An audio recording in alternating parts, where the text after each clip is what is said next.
Hello, my name is Kevin George, and in the next few minutes we'll be reflecting on the prejudice Japanese Americans endured throughout World War II and how these events relate to America today.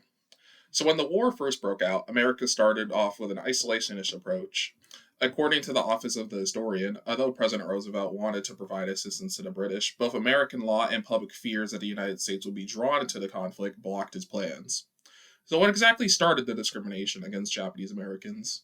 Well, it all began with the attack on Pearl Harbor on December 7th, 1941, a day which will live in infamy. The attack on Pearl Harbor by the Japanese forced America and President Roosevelt to respond, and he did so on February 19th, 1942, through Executive Order 9066. The attack on Pearl Harbor increased fear about national security, especially on the West Coast, which was divided into different military zones. The National Archive states that Executive Order 9066 authorized military commanders to exclude civilians from military areas. Although the order doesn't specify any ethnic group, Lieutenant General John L. DeWitt implemented curfews that included only Japanese Americans. Within 6 months, about 122,000 Japanese men, women, and children were forcibly transferred to assembly centers and then later confined in internment camps.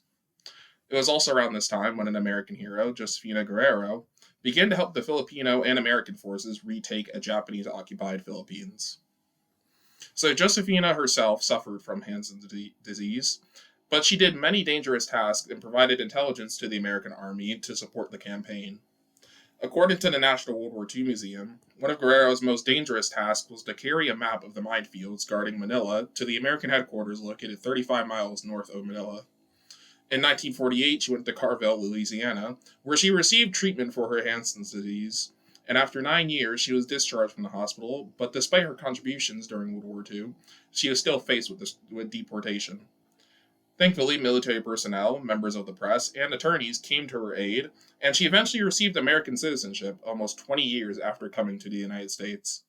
Today, Asian Americans still face discrimination in the United States, and according to Ayana Archie from the National Public Radio, anti Asian hate crimes spiked during the COVID-19 pandemic.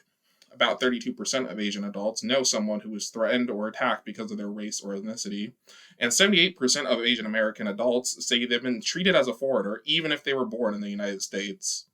They endured many insults, including being told to go back to their country, and assumptions that they can't speak English.